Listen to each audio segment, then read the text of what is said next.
Hi everyone, this new series will be looking at each and every faction that we know about on the world of Runeterra, covering their history, characters, cultures, and whatever else is interesting about them.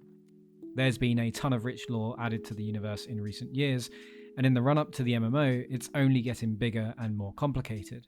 So I thought I'd try to explain as much as I can to you all without things getting too confusing. All of this information comes from official sources, taken from short stories, comics, character bios, the World of Runeterra lorebook, Arcane, and a few other places. Timestamps are in the description, so let's start with an overview of Noxus. Noxus is a powerful empire based in the northern part of the world, with territory in Ionia, Shrema, and the Freljord. They hold a reputation for brutal and bloody conquest, forever attempting to expand their borders in the pursuit of a unified world under a single Noxian banner. Nothing matters more to Noxus than the growth of the empire, and it is the duty of every Noxian citizen to help with that goal. To its enemies, Noxus is a barbaric nation. They are ruthless, killing kings, queens, lords, citizens, farmers, and even children without mercy. Those who accept Noxian leadership, however, see a different side to Noxus, a Noxus that nurtures and cultivates its people, empowering them to achieve their highest potential and typically giving them a better life. It is undeniable that the Noxians look after their own, whatever your origins might be. It is for this reason then that many nations simply submit to Noxian rule. If you choose to bend the knee, then you won't just keep your life, but you'll possibly trade it in for one with a greater purpose.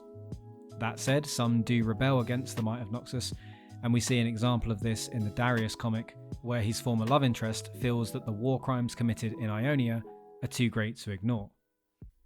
The culture of Noxus is based around the principles of strength, and any citizen, whether farmer or noble, can rise to a position of power and respect if they have the right aptitude.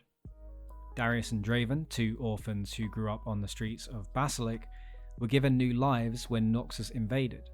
As orphans, they lived a tough life, but under Noxus, they were refined to become what they are today, deadly soldiers with power and prestige.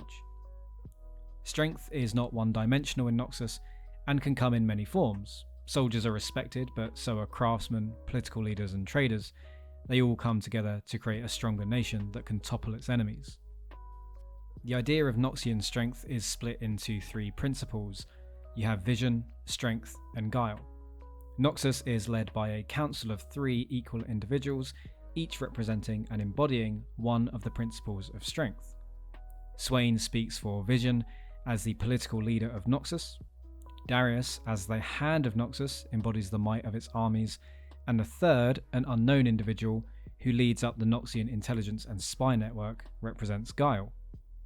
There are several noble houses in Noxus that have held power since its earliest days.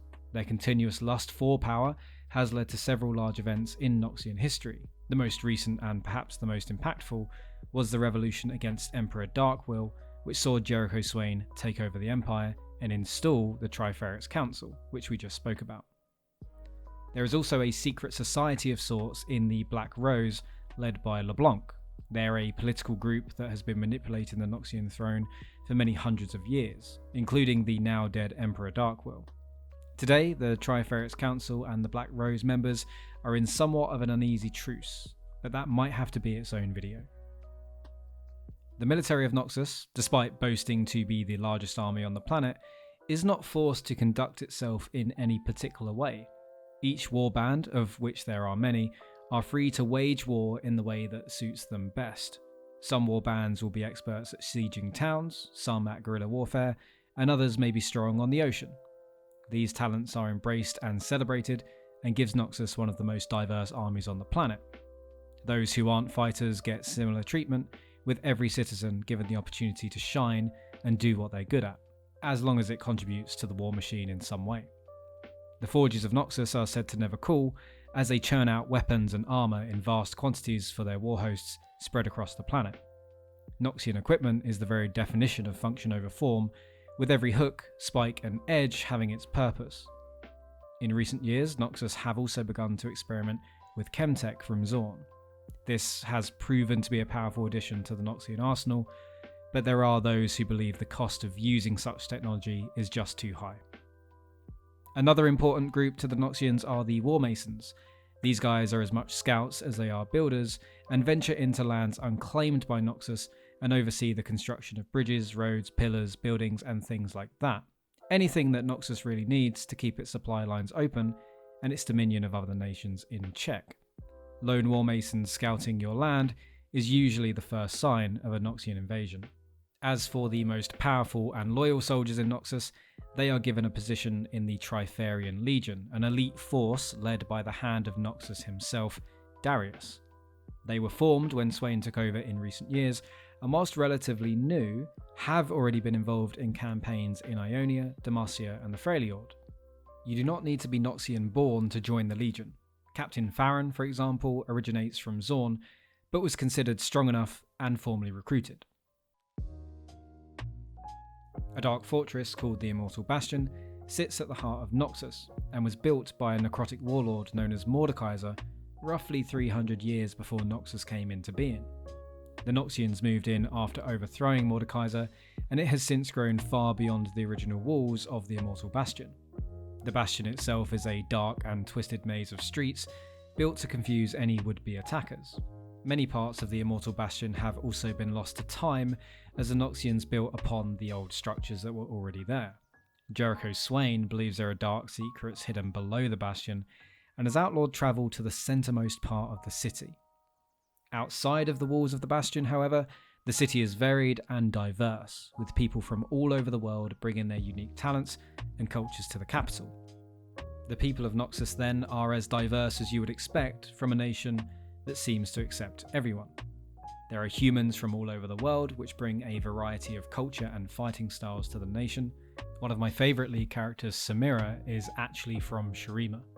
There are plenty of Yordles and Vestaya in Noxus as well, with some other races that are typically viewed negatively in other parts of the world. Auric Glinthorn, for example, even holds a position of prestige in the military, despite being a Minotaur. Although it must be said that I'm not sure how common Minotaurs are in normal society. The history of Noxus goes back to the Rune Wars 1,100 years ago, and as you can imagine, there's a lot to cover here, so I will do it in its own video later this week. What I will say for now is that Noxus is the only nation on Runeterra, at least that I'm aware of, that possesses and distributes a proper calendar. They actually use the term "bring the calendar" as a sort of positive euphemism for martial conquest.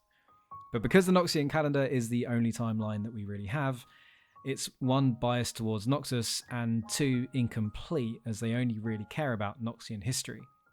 There are many great events reflected on it, they just don't go into much detail with them. And that brings me on to the end of the video. Hopefully that's a good enough introduction to the nation of Noxus for you. If there's anything that I missed or got wrong, then please don't be afraid to drop a comment and just let me know. But that's all for today. Thank you very much, and I'll see you next time.